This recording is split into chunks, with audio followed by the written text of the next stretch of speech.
Guarantee है। मैं कथा बोल रहा हूं इसलिए नहीं कह रहा हूं। जिनको भी भगवान का दर्शन हुआ है, मंदिर में भगवान का दर्शन नहीं होता, मंदिर में भगवान के दर्शन की उत्सुकता पैदा होती है कि ये भगवान जो मंदिर में खड़े हैं, ये जो प्रकट हुए होंगे तो वो कैसे होंगे। और जब किसी चीज की उत्सुकता अपने मन में आती है तो व्यक्ति उसका कोई न कोई मिलने का मार्ग खोज लेता है, और मार्ग है संतों के चरण।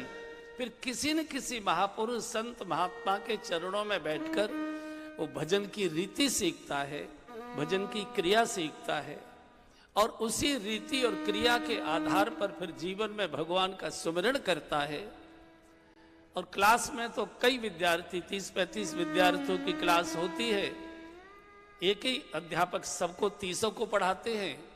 कोई प्रथम श्रेणी में आता है, कोई द्वितीय श्रेणी में आता है, कोई तृतीय श्रेणी में आता है, हमारे जैसे कई बार फेल हो जाते हैं। क्लास एक ही थी, अध्यापक एक ही थे, बैठने वाले अलग अलग थे। अध्यापक के श्रीमुख से निकली हुई वाणी को ग्रहण करने वाले अलग अलग प्रकार के पात्र थे। यही कथा का होता है। तो साधु के चरणों में बैठने का सौभाग्य ये कथा देती है, उत्सुकता पैदा करके। ये भगवान हमको कैसे मिले, ये कथा इस प्यास को जगाती है। बाकी तो सीओ साहब बोल ही रहे थे, राम कथा हम सब लोग जानते हैं, सीरियल वर्षानुवर्ष चले हैं, सब जानते, लेकिन वो राम हमको कैसे मिले, ये मार्ग कथा से मिलता है।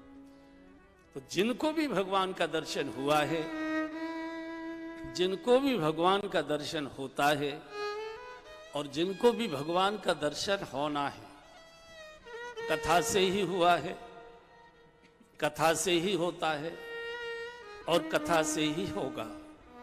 इसके सबसे बड़े उदाहरण हैं श्री विभीषण जी। विभीषण जी भगवान के पास पहुंच गए। भगवान ने कहा कि विभीषण, मेरे पास तो आना इतना सरल सहज नहीं है। जन्म जन्म मूल यतन कराही, अंत राम कहीं आवत नाही। तुम यहां तक कैसे पहुंच गए? विभीषण जी का प्रभु आपकी कथा सुनकर आ गया। श्रवण सुयश सुने आए हूं, इन कानों से आपकी मधुर मंगलमय कथा सुनी, आ गया। तो कहां सुनी? नोएडा गए थे क्या? बोले नहीं, घर पर ही सुनी थी। किसने सुनाई थी? बोले श्री हनुमान जी ने। तब हनुमंत कही सब राम कथा। भगवान का मान लिया, कथा सुनी। पर ये बताओ यहां तक कैसे पहुंचे? विभीषण जी ने बहुत अच्छी बात कही। विभीषण जी ने कहा कि भगवान श्री हनुमान जी ने आपकी इतनी सुंदर कथा सुनाई, इतनी सुंदर कथा सुनाई कि कथा सुनते सुनते मेरे मन में ये लालसा पैदा होने लगी कि जिनकी कथा इतनी सुंदर है वो स्वयं कितने सुंदर होंगे, जरा चलकर एक बार उनका दर्शन करें। कथा ने भगवत दर्शन की लालसा पैदा कर दी। हमको किसी चीज की भी लालसा है तो कोई ना कोई रास्ता भी बता देता है। मान लो कोई अच्छी चाय कहीं बनती है और आपने सुन रखा है कि वहां अच्छी चाय बहुत स्वाद बनती है, तो कोई ना कोई रिक्शा वाला बता देगा, बाबूजी आप उस चौराहे से जाएंगे और बाएं हाथ पर मुड़ते ही वो दुकान है, सबसे अच्छी चाय वहां मिलती है। सुनेंगे नहीं तो उत्सुकता बढ़ेगी नहीं। तो भगवान की कथा सुनकर भगवान के दर्शन की लालसा, प्यास, यही जगाना, यही कथावाचक का काम है। जिसको भी हुआ है कथा से ही हुआ है, जिसको भी दर्शन होगा कथा से ही होगा, जिसको भी होता है कथा से ही होता है। मैं कथा सुनाने आया हूं, आपको यहां की टीम ने बुलाया हुआ है इसलिए सुनने आ रहे? नहीं नहीं नहीं। जिनके मन में ये आकांक्षा है कि इस जन्म में हमको भी भगवान की स्वप्न में एक बार झांकी हो जाए, और भगवान का दर्शन कलिकाल में स्वप्न में ही होता है बंधु और बहनों, प्रकट दर्शन नहीं होता, ये स्वप्न में ही होता है। तो हमको भगवान का दर्शन हो, इसके लिए एक ही सूत्र है, कथा सुने।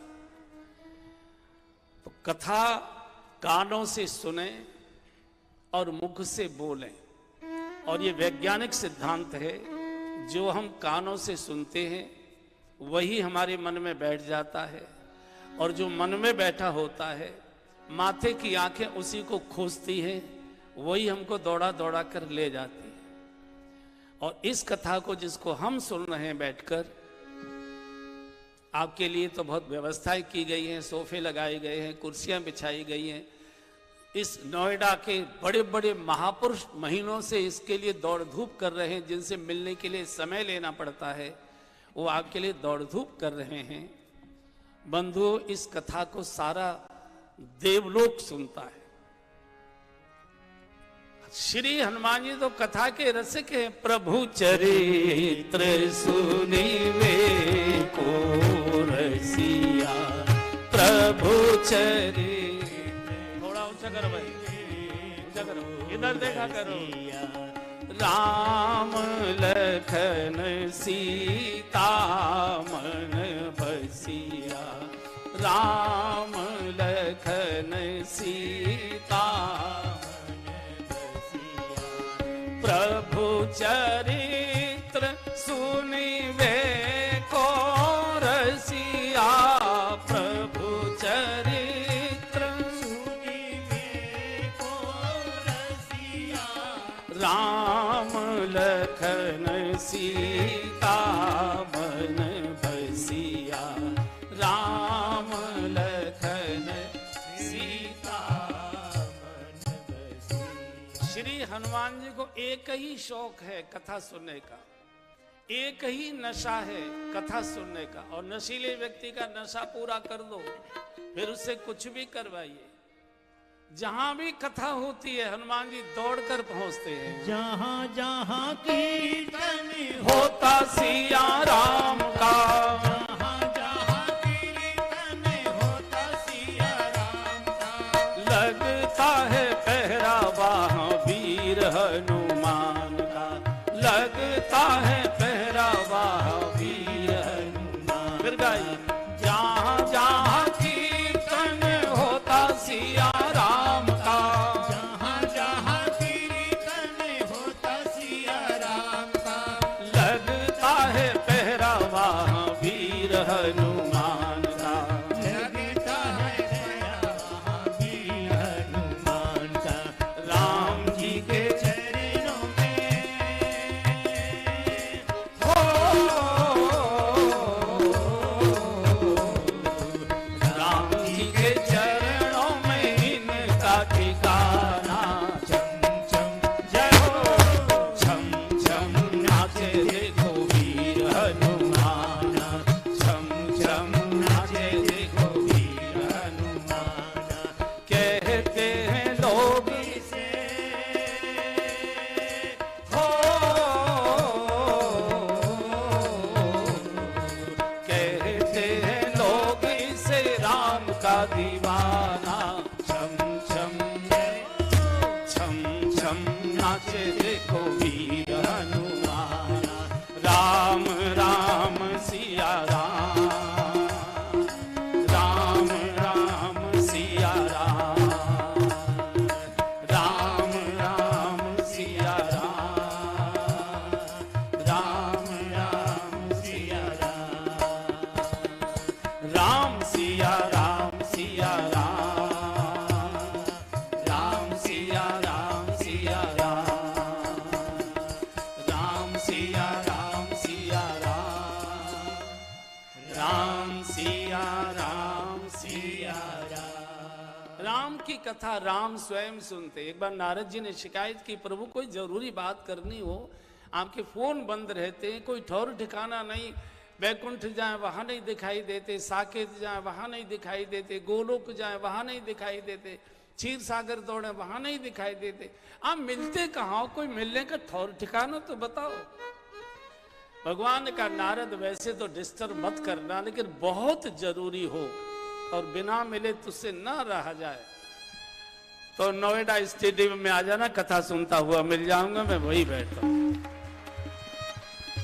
भगवान कह रहे हैं नाहं बसामि वैकुंठे योगिनां हृदयेन च मद्भक्ता यत्र गायन्ति तत्र तिष्ठामि नारद। नाहं बसामि वैकुंठे योगिनां हृदयेन च। कहाँ मिलोगे? बोले मद्भक्ता यत्र गायन्ति, जहां मेरे भक्त बैठकर मेरी कथा गाते हैं उनके बीच में बैठकर मैं कथा सुना करता हूं। तत्र तिष्ठामि नारद। कथा सुनने के लिए सारे तीर्थ आते। तत्रैव गंगा यमुना च वेणी गोदावरी सिंधु सरस्वती च सर्वान तीर्थान बसंत तत्र।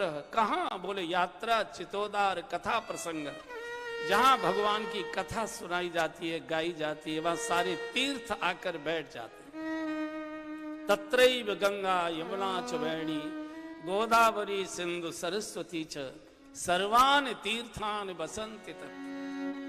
पंढरपुर में, महाराष्ट्र में संत एकनाथ जी महाराज कथा सुनाते थे। श्रोता बैठते थे कथा सुनने के लिए। 3 बूढ़ी माताएं भी आती थी सुनने के लिए, बिल्कुल श्वेत वेश धारण किए, श्वेत केश, बड़ी दिव्य थी। तो बैठती थी और कथा पूरी होते चली जाती थी। आपने देखा होगा कई वक्ताओं की ऐसी एक आदत होती है कि जो कुछ अच्छे श्रोता होते हैं उन्हीं की ओर इशारा कर करके वो अपनी बातें बोला करते हैं। आपने देखा भी होगा। तो कथा में सभी प्रकार के लोग आते हैं, हर स्वाद के लोग आते हैं, हर शौक के लोग आते हैं, हर स्वभाव के लोग आते हैं। तो 2-3 शैतान लड़के कथा सुनते थे। तो बैठे बैठे देखते थे कि जो महाराज जी हैं, श्रोता तो बहुत सारे बैठे, पर इन 3 माताओं की ओर देख देख कर ज्यादा बोलते। लगता है कुछ न कुछ इनसे संबंध है, कुछ दाल में काला है।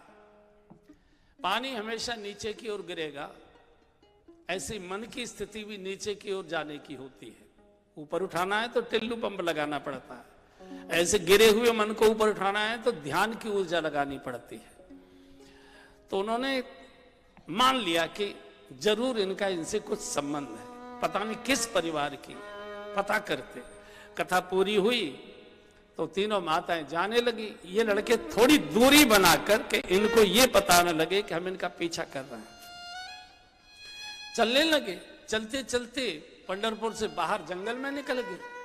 तो वो उनको पक्का हो गया कि इनको ये अंदाज आ गया कि हमने इनकी बात ताड़ ली और इसलिए केवल हमको बहकाने के लिए जंगल की ओर जा रहे हैं। तो ये भी गए और चलते चलते चलते चलते चंद्रभागा में इन्होंने डुबकी लगा ली। बहुत देर तक किनारे बैठे रहे। तब तो इनको पक्का हो गया जब नहीं निकली कि वो तो डूब गई, और गोता लगा लिया। वो ग्लानि के कारण से उन्होंने शरीर छोड़ दिया। अगले दिन फिर कथा शुरू हुई। ये देखने आए कि आज अगर वो माताएं नहीं आई होंगी तो क्या चर्चा हो रही होगी श्रोताओं। जब ये शैतान तीनों आए तो देखा तीनों माताएं वही उसी कुर्सी पर बैठी हुई। अब तो इनको हालत खराब हो गई। कथा पूरी हुई, सुनकर जब जाने लगी और जंगल में प्रवेश हुआ उनका, तो इन्होंने दौड़कर तीनों के चरण पकड़ लिए। बोले मां, कल हमारे मन में ये विकार आया था और कल हमने आपका पीछा किया था कि आप किस परिवार से आते। हमारे सामने आपने नदी में गोता लगाया और हम कई घंटे बैठकर प्रतीक्षा करते रहे, आप निकली नहीं। आज फिर देख रहे हैं कि आप इसी कथा में फिर उपस्थित हैं। आप हैं कौन? बहुत बच्चों ने आग्रह किया तो एक ने कहा, बेटा मैं गंगा हूं, ये नर्मदा है, ये मेरी छोटी बहन गोदावरी है। तो बोली यहां आप कथा सुनती हैं? बोले हाँ, दुनिया भर के लोग अपने पाप धोने हमें स्नान करने आते हैं और उन पापों का प्रक्षालन हम कथा सुनकर करते हैं। हम कथा में आकर शुद्ध होती है। कथा तीर्थ भी सुनते। तत्रैव गंगा यमुना च वेणी गोदावरी सिंधु सरस्वती च सर्वान तीर्थान बसंत तत्र यात्रा चितोदार कथा प्रसंग। देवता सुनते। कथा हेतु विधि भवन बिहाई सुमिरत शारद आवत धाई। इसलिए बंधु और बहनों, जब अवसर मिले समय निकालकर कथा सुनिए। ये कथा मनोरंजन के लिए नहीं है। मनोरंजन का साधन तो हमारी मुट्ठी में है, जब दबाइए बटन तभी मनोरंजन है। देख ले तो कार्यक्रम फिर तय कर रहे हैं।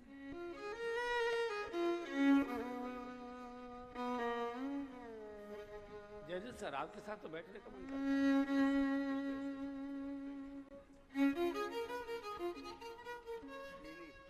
अरे ये तो बड़ी अच्छा, तो फिर कर देना।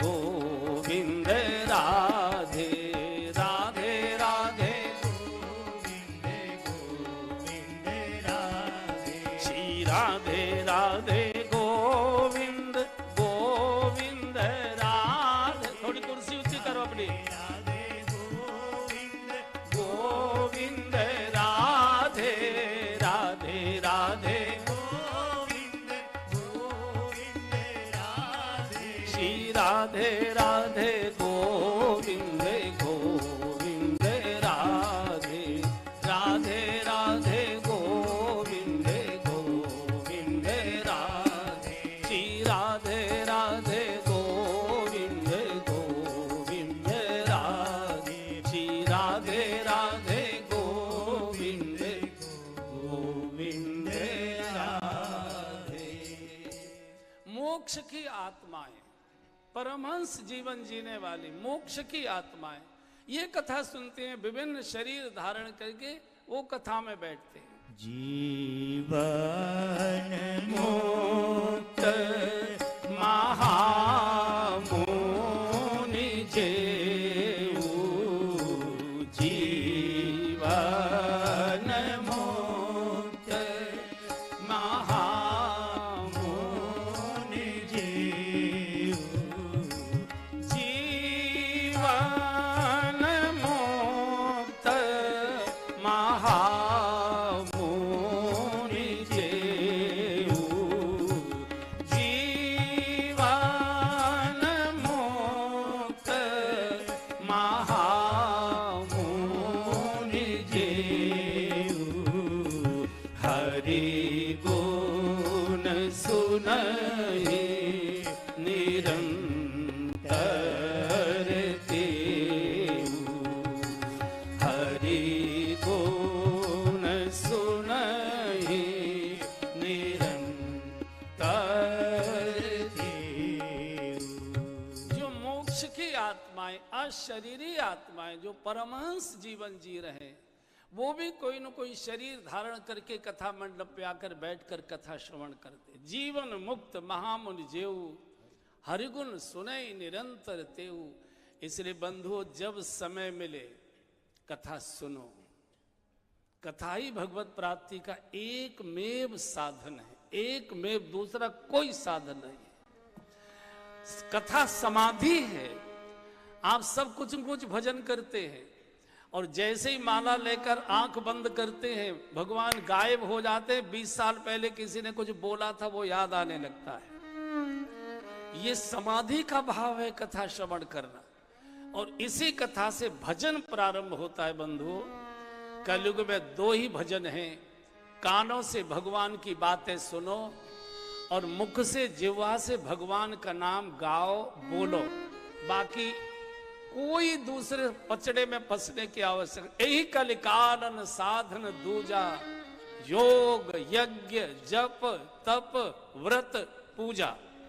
इनका निषेध नहीं है बंधुओं, लेकिन ये योग का युग नहीं है, ये भोग का युग है।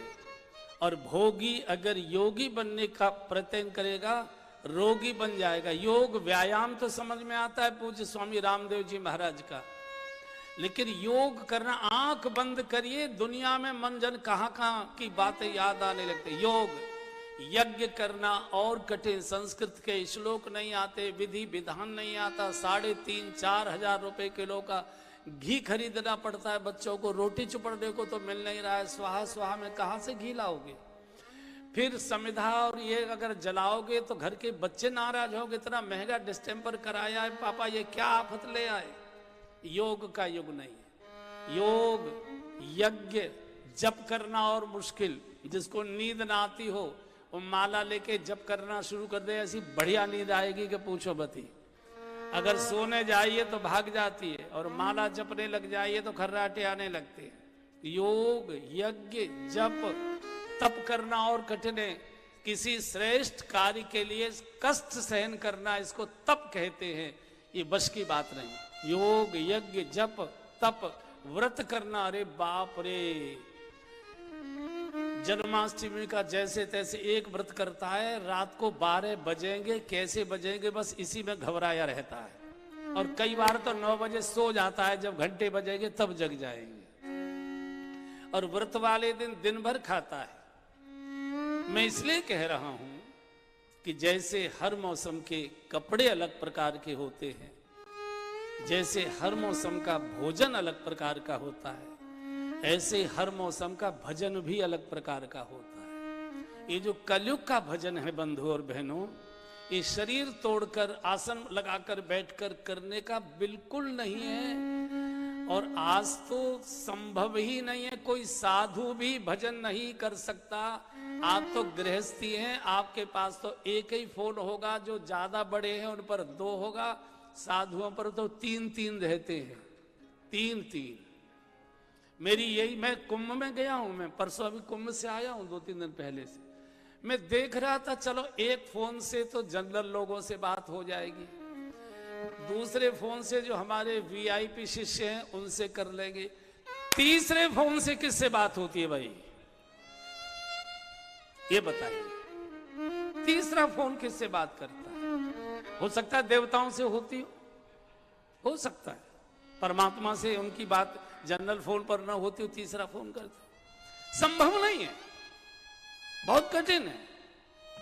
तो क्या करें इस कलिकाल में? गोस्वामी जी ने कहा है, राम ही सुमिरिए गाइए राम है। राम को ही गुनगुनाओ, राम को ही पढ़ो, राम को ही सुनो, राम को ही गाओ। यही कलिकाल साधन दूजा, यही कलिकाल साधन दूजा, जोग जग जप तप व्रत पूजा, जोग जग जप। क्या करें?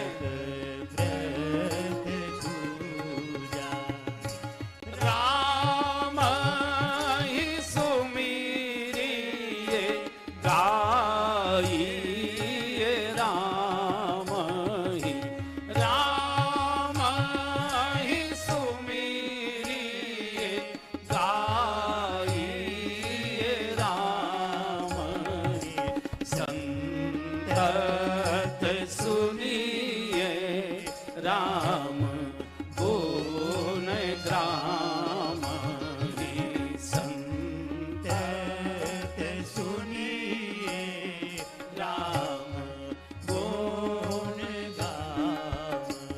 राम को ही सुनिए, राम को ही गाइए, राम को ही पढ़िए, राम को ही गुनगुनाइए। राम माने भगवान का नाम, कलयुग केवल नाम आधारा, कलयुग केवल नाम आधारा,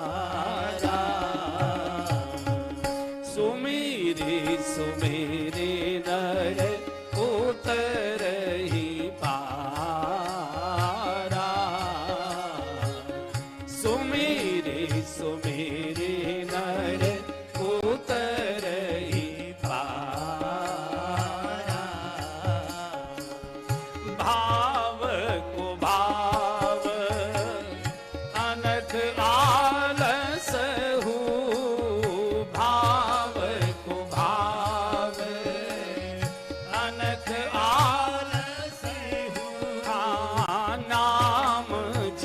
जपत मंगल देसि दासहु नाम जपत मंगल देसि दासहु बिवसहु राम नाम जे कहहि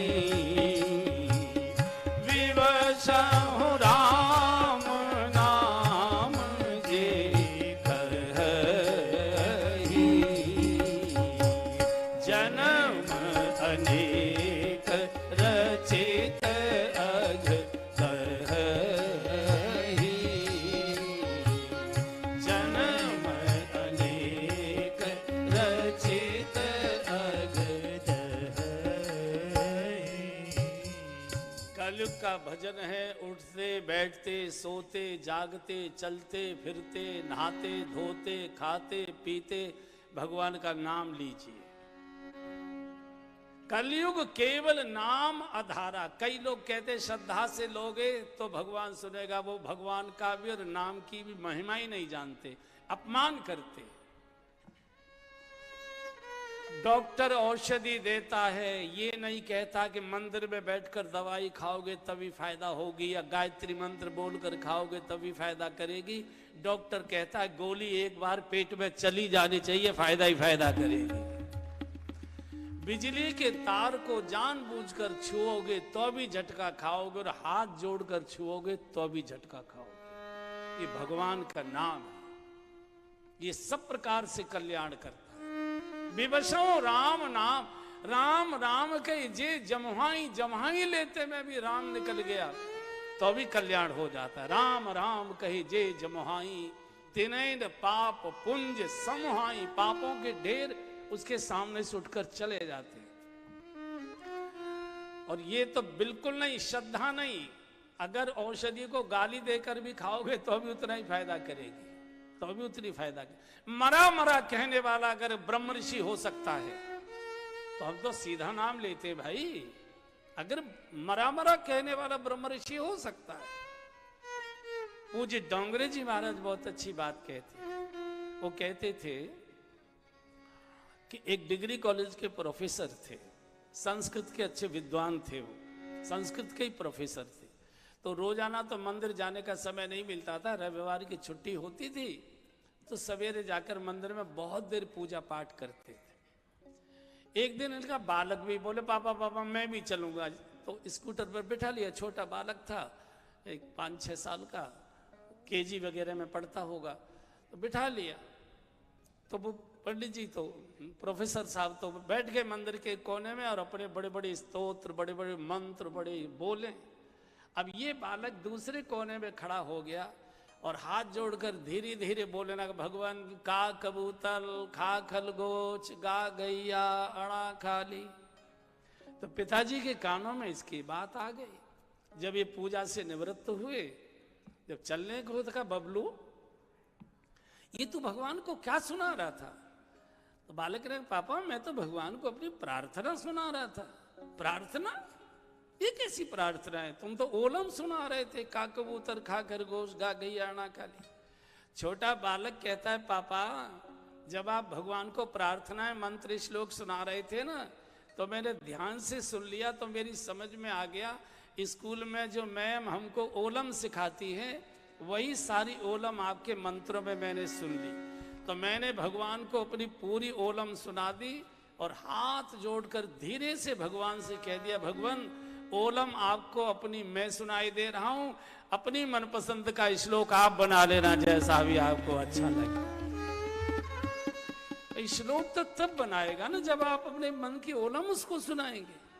हम लोग साधु हैं, जगह जगह जाते हैं, लोग हमको कपड़े देते हैं, हमने कि क्या करेंगे? बोले महाराज जी कुछ भी कर लेना, बनियान बनवा लेना, चला बनवा लेना, कुछ भी कर लेना, हमने तो दे दिया। तो ऐसे ही भगवान का भजन है। सोते जागते उठते बैठते, नहाए बिना नहाए, खाए बिना खाए। अरे ध्रुव ने तो ग्लानी से जपा, ध्रुव संग लानी जपे हरि नाम, ध्रुव संग लानी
चले हुए श्री ध्रुव जी ने भगवान का नाम जपा, अनुपम अचल स्थान मिल गया। ध्रुव जी की कथा बड़ी मार्मिक है, हम सबके लिए बड़ी प्रेरणा देती है।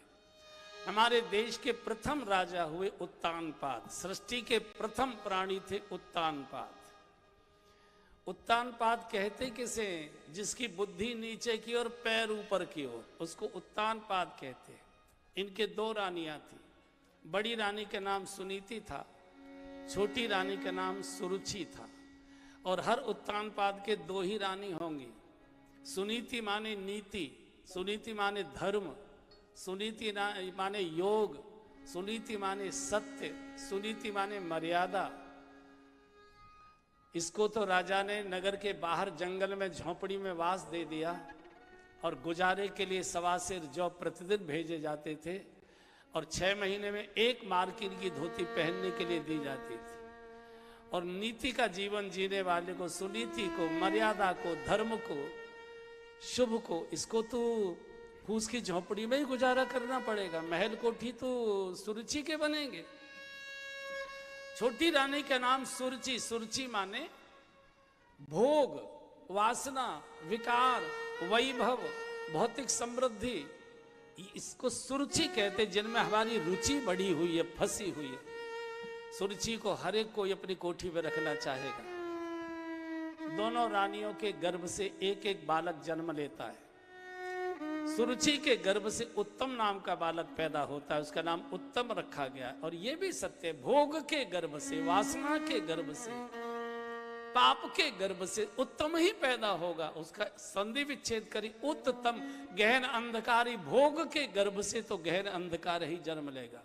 सुनीति के गर्भ से, नीति के गर्भ से, सत्य के गर्भ से, मर्यादा के गर्भ से, धर्म के गर्भ से, शुभ के गर्भ से ध्रुव ही पैदा होगा, अचल ही पैदा होगा।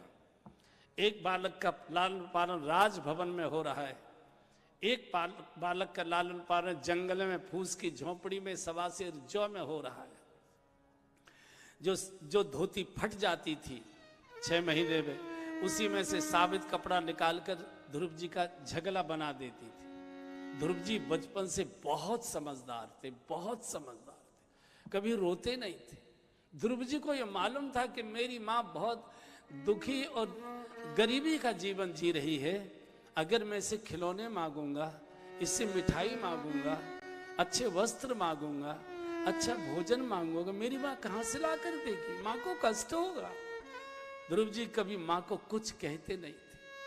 सुनीति रोया करती थी, हे विधाता, ये दिव्य आत्मा किसी राजभवन में जानी चाहिए थी, तूने इस और भिखारिन के और झोपड़ी में इसको दिया है। कौन सा इसने ऐसा अपराध कर दिया जिसके कारण से ऐसी दिव्य आत्मा को इतना कष्ट सहन करना पड़ रहा है? कभी रोते नहीं थे, होनहार बिरवान के होत चीख नहीं पा। ध्रुव जी को लगता था मैं रोऊंगा तो मेरी माँ रोएगी, मेरे कारण मेरी माँ को रोना पड़ेगा। कभी रोते नहीं थे, कभी कुछ मांगते नहीं थे। जौ की रोटी का टुकड़ा खाते थे तो खांसी आने लगती थी, मुंह छिपाकर सुनीति बहुत रोती थी, बहुत रोती थी, बहुत रोती। रात्रि को सुलाने के लिए पहले अपनी गोद में सुलाती थी। सोते सोते ध्रुव जी मुस्कुराया करते थे, हंसने। माताएं जानती है, छोटा बच्चा जब 2-3-4 महीने का होता है तो सोते सोते वो अनेक प्रकार के मुंह बनाता है, रोने वाला बनाता है, हंसने वाला बनाता है, उसको गत जन्म की बातें याद आती है। तो ध्रुव जी मुस्कुराया करते थे, सुनीति देख देख कर चहकर को रोया करती थी। और कभी कभी रोते रोते आंखों से आंसू गरम गरम जब ध्रुव जी के कपोलों पर गिर जाते थे, ध्रुव जाग जाते थे। माँ अभी सोई नहीं, आप रो क्यों रही है? मुझसे कोई अपराध हो गया, कोई भूल हो गई माँ, क्षमा कर दीजिए। अब जब कहते थे, ध्रुव कहते थे कि मुझसे कोई अपराध हो गया, एकदम छाती से लगाकर जोर जोर से हिलकी भरकर रोती थी। बेटा, अपराध तुझसे नहीं हुआ है, अपराध तो लगता है मुझसे हुआ है कि मेरे किए अपराध का फल तुझे भोगना पड़ रहा है। जिसको राजभवन में मखमल के गद्दों पर मणियों के प्रकाश में रेशम के वस्त्र धारण करने थे, वो मेरे अभागिन के फूस की झोपड़ी में धरती पर शयन करता है, जो कि रोटी सटकता है। बहुत रोया करते थे। ध्रुव जी बचपन से बहुत समझदार थे, तो रोते नहीं थे, और माँ से कभी मिठाई और खिलौने नहीं मांगते थे। ध्रुव जी जानते थे मेरी माँ के पास है कैसे जो देगी, मैं मांगूंगा तो माँ को कष्ट होगा। सुनीति को कई बार लगता है कि बालक का बालकपन समाप्त हुआ जा रहा है, बालक बूढ़ों जैसा हुआ जा रहा है विचारों से। ये तो खेलने कूदने की उम्र है, जब तक खेलेगा कूदेगा नहीं, न शरीर का विकास होगा, न बुद्धि का विकास होगा, न मन का विकास होगा। तो पड़ोस में ही जंगल में ऋषियों के छोटे छोटे कुटिया आश्रम बने हुए थे। सायंकाल ऋषि कुमार बच्चे छोटे छोटे ऋषियों के खेला करते थे। तो एक दिन सुनीति ने कहा कि बेटा तुम्हारा खेलने का मन नहीं करता, देखो ना बच्चे खेलते, खेलने जाया करो, शरीर पुष्ट होता है, बुद्धि भी विकसित होती है। ध्रुव जी कहते नहीं माँ तुम अकेली रह जाओगी, तुमको छोड़कर जाने का मेरा मन नहीं करता है, मैं चला जाऊंगा तो आपका मन नहीं लगेगा, आपका मन लगा। बोले नहीं बेटा जाओ खेल आओ। आज माँ के आग्रह से पहली बार ध्रुव जी बच्चों के खेल मंडल की ओर बढ़े और जैसे ही खेल मंडल में प्रवेश किया, एक ऋषि कुमार दौड़ कर आया, एक लात की ठोकर मारी, हाथ से धक्का मारा, निकल यहां से, तू परित्यक्ता का बेटा है, तेरी माँ को तेरे पिताजी ने घर से बाहर निकाला हुआ है, हमारे खेल मंडल में तुम नहीं प्रवेश कर सकते, तुमको हम नहीं खेलने देंगे। पहली बार 4.5 वर्ष के बालक के हृदय पर यह चोट लगी है कि मेरी माँ को मेरे पिताजी ने घर से बाहर निकाल दिया गया, मैं परित्यक्ता का बेटा हूं, इसलिए ऋषि पुत्र मुझे मेरे साथ खेलने को तैयार नहीं। पहली बार ध्रुव की आंखों में आंसू, रोते रोते अपनी कुटिया में आए, माँ की गोद में गिरकर इतना माँ से चिपट कर इतना रोए, सुनीति फूट फूट के रोने लगी। बेटा रो मत, बेटा रो मत, क्या हुआ, किसी ने कुछ कह दिया क्या? और जैसे जैसे कहती जा रही है रो मत, और हिलकी बढ़ गई। मेरा बालक तो कभी रोता नहीं था, भूख प्यास में भी नहीं रोया, क्या हो गया इसको, क्या बोल दिया किसी ने? बोलो बेटा क्या हुआ? बोले माँ सच सच बताओगी? बोले कैसी बात करते हो, बोलो क्या कहना है? बोले तुमको पिताजी ने महल से बाहर निकाल दिया है। ये ऋषि कुमार कह रहे थे कि तुम तो राजपुत्र थे, तुम्हारी माँ तो परित्यक्ता है, घर से बाहर निकाला हुआ है, मेरे तुमसे कोई अपराध हो गया माँ, कोई भूल हो गई, मुझे बताओ मेरे पिताजी कहाँ रहते, मैं जाकर क्षमा मांगूंगा, रो रो कर उनसे प्रार्थना करूंगा, मेरी माँ के अपराध क्षमा कर दीजिए, मेरी माँ को माफ कर दीजिए, मेरे पिता रहते कहाँ? अब तो सुनीति घबरा गई। सुनीति कभी भी छोटे बच्चे को अनीति की बात नहीं। अगर मैंने इसके पिता के आचरण और स्वभाव की चर्चा कर दी तो जीवन भर इसके मन में पिता के प्रति अश्रद्धा पैदा हो जाएगी। मैं नहीं चाहती कि मेरे बालक के मन में पिता के प्रति अश्रद्धा पैदा। बोले नहीं बेटा ऐसा नहीं, हमको घर से नहीं निकाला गया है, हमको तपस्या करनी है ना कुछ दिन, तो तपस्या तो वन में ही हो सकती है, झोपड़ी में ही हो सकती है, और तुम्हारे पिता तो राजा हैं, कुछ दिनों के बाद फिर हम राजभवन जाएंगे। माँ मैं अगर राजपुत्र हूँ तो हर एक पिता अपने पुत्र को घुमाता है, गोद में लेता है, कंधे पर बिठा कर इधर उधर लेकर जाता है। मेरे पिताजी अभी तक आए क्यों नहीं? मैंने अपने पिताजी को देखा क्यों नहीं? तुमसे कभी मिलने क्यों नहीं? माँ सच बताओ, आज मैं कोई भोजन आदि कुछ नहीं स्पर्श करूंगा, पहले ये बताओ तुमसे कौन सा पाप, कौन सा अपराध हो? सुनीति तो घबरा गई। है विधाता, अब कितनी परीक्षा और है जो शेष बची है वो लोग हैं। इस झोंपड़ी में भी हमारा वास तुमको सुहा नहीं रहा। अगर मैंने बालक को ये पिता के आचरण व्यवहार की बातें बता दी, बच्चे के मन में पिता के प्रति अश्रद्धा पैदा हो जाएगी बचपन से। मैं नहीं चाहती बालक के मन में पिता के प्रति अश्रद्धा पैदा। बहुत समझाया, जब ध्रुव जी अड़ गए तब का देखो बेटा, ये वो जो महल है ना, चोटी पर ऊंचे ऊंचे अट्टालिका दिखाई दे रहा है, ध्वज फहरा रहा है, वो महल वो तुम्हारे पिताजी का है, वहां तुम्हारे पिताजी निवास करते हैं। हमको भी कुछ दिन तप करना है, इसलिए हम लोग यहाँ निवास करते हैं। माँ मैं अपने पिताजी से मिलने जाऊंगा, तुमने कोई अपराध किया होगा, मैं रो रो कर चरण पकड़कर क्षमा याचना मैं करूंगा आपकी ओर से, मुझे पिताजी के पास जाना है। रोती जा रही है, तैयार करती जा रही है, बाल काढ़े हैं, काले काले घुंघराले केशों का गुच्छा बना दिया है, वही मार्किन की धोती के टुकड़े का झगला बनाया था वही पहना दिया है, माथे पर गोरोचन का तिलक लगाया है, बच्चे को छाती से लगाया, आंख बंद करके प्रभु से प्रार्थना की, हे भगवान मेरे बालक को बचा के रखना, इसके मन में कोई बड़ी चोट न आ जाए कि बचपन से पिता के प्रति अश्रद्धा पैदा हो जाए। यहां से ध्रुव जी चले हैं, सोचते जा रहे शाम को लौट कर आऊंगा, खिलौने लेकर आऊंगा, आभूषण लेकर आऊंगा, इन ऋषि कुमारों को तब बताऊंगा। चलते चलते महल के द्वार पर पहुंचे। एक बूढ़ी दासी और एक बूढ़े द्वारपाल खड़े थे। ध्रुव जी ने हाथ जोड़कर प्रणाम किया है, माँ मैंने सुना है मेरे पिताजी यहाँ निवास करते हैं, मुझे मेरे पिताजी का दर्शन करा दो। बूढ़ी सेविका के बूढ़े स्तरों में भाव का दूध आ गया, फूट फूट कर रोने लगे। रे राजन तुम कैसे अभागे हो, पुत्र का मुख देखने के लिए माता पिता को तप करना पड़ता है, तब कहीं बेटे का मुख देखने को मिलता है। और बेटा ये पूछने आया है कि मेरे पिताजी यहाँ निवास करते हैं, मैंने सुना है, मुझे दर्शन करा दो। मन करता है कि बच्चे को गोद में लेकर छाती से लगाकर ले जाऊं और महाराज की गोद में जाकर लिटा दूं। राजन तुम कितने अभागे हो, पुत्र तुमको मिलने आया है। लेकिन सुरुचि का आतंक बहुत था, सुरुचि के भय के कारण से छू नहीं सकती थी। कहा आओ मेरे साथ। अंदर प्रवेश हुआ है। जैसे ही राजसभा में प्रवेश हुआ, महाराज उत्तानपाद और सुरुचि दोनों सिंहासन पर विराजमान थे। एकदम तपस्या का जैसे अलौकिक तेज पूरे सभा के अंदर प्रकट हो गया हो, इतनी दिव्य अलौकिक सुगंध आने लगी। महाराज को लगा कोई ऋषि कुमार आ रहे हैं, बड़े तेजस्वी ऋषि कुमार। उठकर एकदम साष्टांग दंडवत करना चाहते थे। इतने में तो ध्रुव जी साष्टांग दंडवत किए, बोले पिताजी मैं आपकी बड़ी रानी सुनीति का बेटा ध्रुव आपके चरणों में प्रणाम करता। और जैसे ही ध्रुव ने कहा कि आपकी बड़ी रानी सुनीति का बेटा ध्रुव आपके चरणों में प्रणाम करता हूं, एकदम पिता का भाव उमड़ उठा और दौड़कर लंबे हाथ बढ़ाकर ध्रुव जी को उठाकर छाती से लगाना ही चाहते थे। एकदम चीख पड़ी सुरुचि, खबरदार इसको स्पर्श किया, दासी इसको घसीट कर बाहर निकालो, यहां कैसे गया यार। मां ने कहा था तुम्हारी छोटी मां मिलेंगी, उनको भी चरणों में शीश रखकर प्रणाम करना, आशीर्वाद लेना। जब चीख देखी तो माँ की बात याद आ गई। छोटी माएं दौड़ कर गए, छोटे छोटे कदम है, माँ मैं ध्रुव आपके चरणों में आकर बेटा प्रणाम। एकदम लात की ठोकर मारी, ध्रुव दूर जाकर गिरे। दूध और पूत ये बड़े भाग्यशाली के यहाँ आते हैं, इनको ठुकराया नहीं जाता, इनको हृदय से लगाया जाता।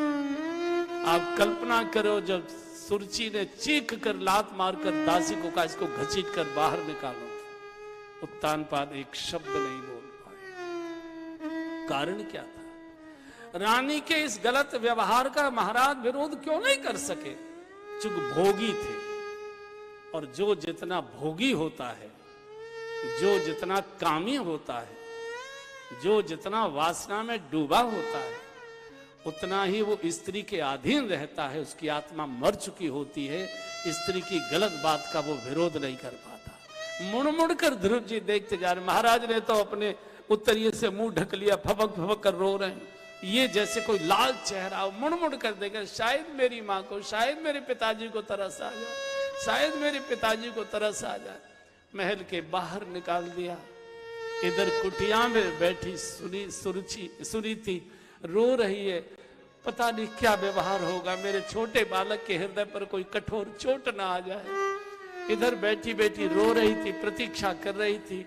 और रोते रोते ध्रुव जी गए हैं कुटिया में, और माँ की गोद में ऐसे गिरकर लिपटकर इतना रोए, सिर सहलाती है, पीठ थपथपाती है, मुख चूमती है, बेटा रो मत, बताओ ना क्या हुआ, माँ ने कौन कौन से खिलौने दिए, पिताजी ने क्या क्या उपहार तुमको दिए।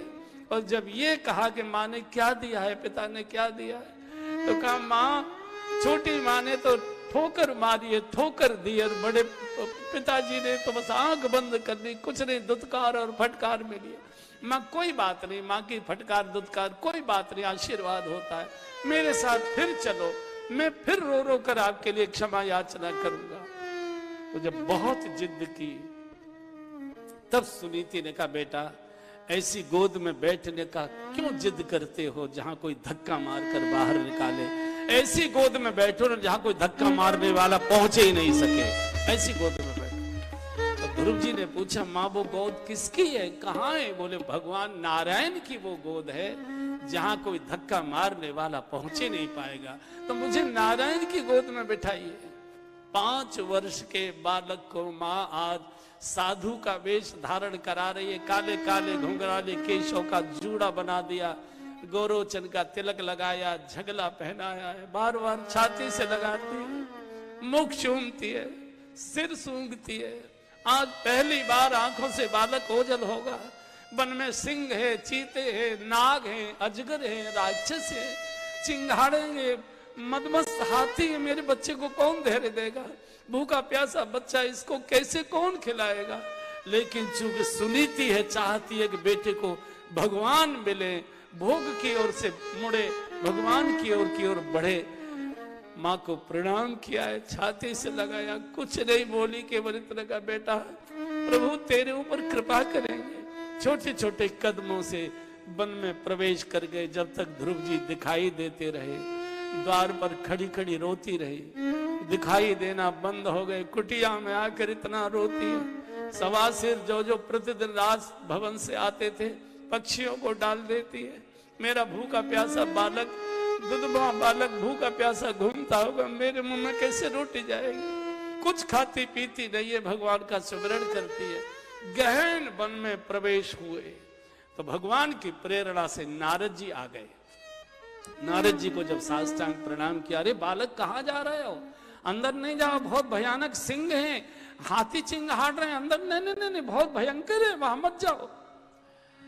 एकदम हाथ जोड़कर ध्रुव जी का, बाबा ऐसी अमंगल भाषा मत बोलिए, मुझे कोई सिंह, कोई हाथी, कोई अजगर, कोई राक्षस मेरा कुछ नहीं बिगाड़ पाएगा, क्योंकि मेरी माँ का आशीर्वाद मेरे साथ है। मेरी माँ ने अपने दोनों हाथ मेरे सिर पर रखकर आशीर्वाद दिया था, ध्रुव जाओ तुम्हारा कल्याण ही कल्याण होगा। और माँ का आशीर्वाद बाबा अमोघ होता है, ऐसा मैंने सुना है। ये शब्द मत बोलो। नारद जैसा महापुरुष रो पड़ा, जो संकल्प इस बालक में हम जैसे ऋषियों में भी नहीं। कहा तुमको भगवान से मिलना है ना, हाँ आओ मेरे साथ। और नारद जी ले आए, ब्रज ले आए। मथुरा में यमुना जी के किनारे एक टीला था, जो आज ध्रुव टीले के नाम से प्रसिद्ध है। आप में से अनेक बंधुओं ने उसके दर्शन किए होंगे। बट वृक्ष के नीचे आसन लगवा दिया, बोले यहीं बैठकर तुम भगवान नारायण को पुकारो, यही भगवान आ जाएंगे। आसन लगाकर ध्रुव जी बैठ गए, भगवान को पुकारते। तुम्ही हो माता पिता, तुम्ही हो, तुम्ही हो माता पिता, तुम्ही हो, तुम्ही हो बंधु सखा, तुम्ही हो माता पिता, तुम्ही हो बंधु सखा, तुम्ही हो साथी, तुम्ही सहारे, कोई न अपना सिवा तुम्हारे। तुम्ही हो साथी, तुम्ही सहारे, कोई न अपना सिवा तुम्हारे। तुम्ही हो नैया, तुम्ही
की दृष्टि सदा ही रखना, तुम ही हो बंधु सखा तुम ही हो कृपा की दृष्टि सदा ही रखना, तुम ही हो बंधु सखा तुम ही हो तुम ही हो माता पिता तुम ही